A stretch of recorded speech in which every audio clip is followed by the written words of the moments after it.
Welcome, food travelers, to an episode here in Bangkok, Thailand. We're headed to a few locations in this episode, starting off at the Chatuchak Weekend Market. And on this weekend market, it's actually pretty special one. They are the largest weekend market in the world, and that is what they claim on their website. And during the week, they're actually open in selected parts for the general public, with Wednesdays and Thursdays from 7 a.m. to 6 p.m. with the plant section open. And then from Fridays, they're open from 6 p.m. to 12 p.m. with the wholesale area. And during this visit is from the Saturday and Sundays from 9 a.m. to 6 p.m. and the entire market is open. They estimate there's roughly 200,000 people who visit over the weekend, with over 15,000 stalls. So I'm assuming largest by area, or is it just by like vendors? I'm assuming it's largest in terms of vendors. I mean, 15,000 stalls to visit is a lot of stalls to see, and I don't think in terms of the size, I could be wrong. I didn't see any information about the size, if that was the largest, because I kind of feel like there could be other places that have more land that could be larger in size. But I think in terms of the stalls and how much you can see and buy, I mean, with this one, there's luggage, there's clothing, souvenirs, furniture. There's even a pet section where you can look at different type of animals, including like pigs and everything. Yeah, when I was looking at it, it looks kind of like your typical Southeast Asia market. It reminds me a lot of places that I've gone to in Cambodia, where you can just find pretty much everything you need in one spot. It's kind of fun at times to kind of go, kind of explore and see all the things that they offer. And looking at this one, definitely the size is big. I can see, especially with all the roofs that you shot in the shot you had earlier, showing all the roofs. But I guess, did you find anything really interesting in this market? Nothing in particular. I know there's a lot of markets that I've been to with different type of items, but it's kind of like your typical Asian market, like you mentioned, where they pretty much sell like the similar type of, I guess, things that they would have with like souvenir, clothing, food. But mainly, like when I came here, I was just looking for the different type of foods you can eat. And as you see in the video, I had sticky mango rice, I had the coconut, I had durian ice cream and pork balls. But one thing kind of interesting, when I went to that fresh coconut stand, after you finish the juice inside the coconut, they actually had this machine that kind of extracts out the meat inside, so you can eat the coconut pretty easily. That's actually pretty common in Southeast Asia. I think you'll find it a lot from like anywhere from Burma, Myanmar, through Thailand, Laos, Cambodia, and Vietnam. I think a lot of those places, they'll give you the coconut to drink, and once you finish it, they'll give you the meat inside. I know I've seen that many times in Cambodia, which is a really nice thing because you get to finish off your drink that is tasty.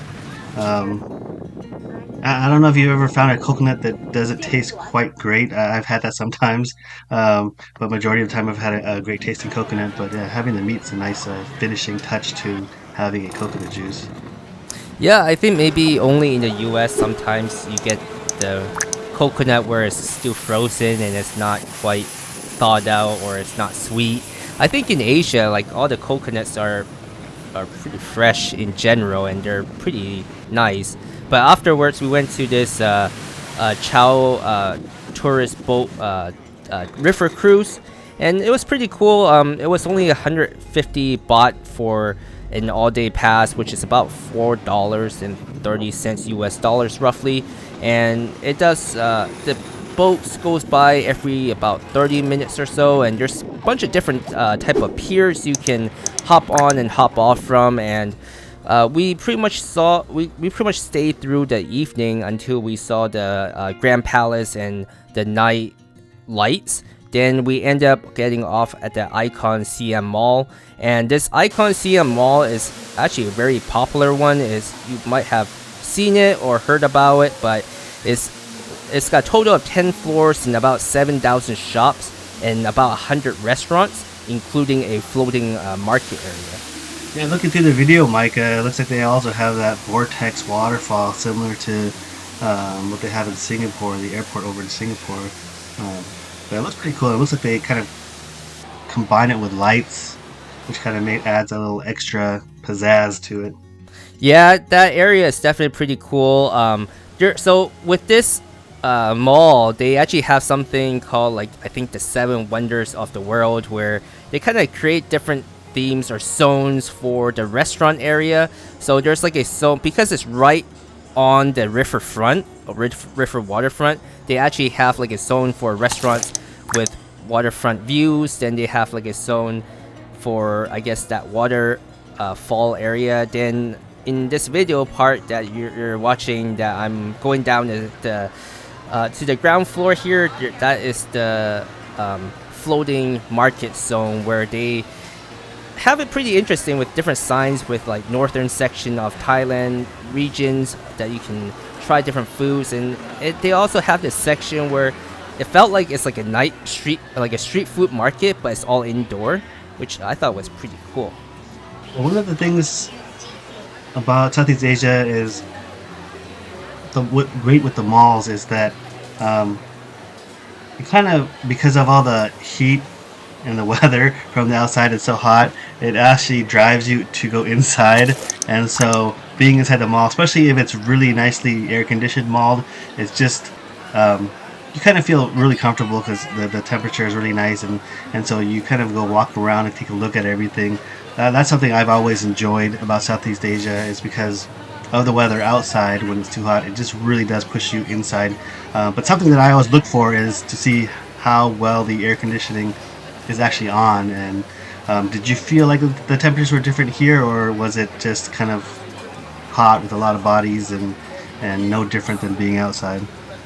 I personally feel like in the upper floors it was definitely nice and air conditioned, but when you got down to this lower floor, this ground floor, where you have all these different stalls and all these bodies and all the food cooking and everything, was a lot hotter.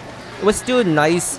I mean, it was still somewhat cooler than the outside, but overall it was still pretty warm. But earlier in the video, you might have seen that I had this Mont Blanc ice cream. I thought that was really interesting one, because there's different ways of making it that I saw online, where there's different layers of version, where it's like a matcha infused chestnut ice cream topped with like gold leaf, but then they start off the ice cream with like layers of sponge cake or some sort of pastry at the bottom, then they layer it with like jelly, and then they put like a scoop of ice cream on it, then finally with that soft serve matcha chestnut on top. When I saw the video, Mike, I kind of thought it really reminded me of Play-Doh. That's just kind of what popped into my head when I saw that clip. Just remembering my nieces and nephew playing with Play-Doh, and you know, you stick it through whatever the machine is from the Play-Doh that they make, and there's the extractor you push down and this thing is squirt out. That completely reminded me of green Play-Doh.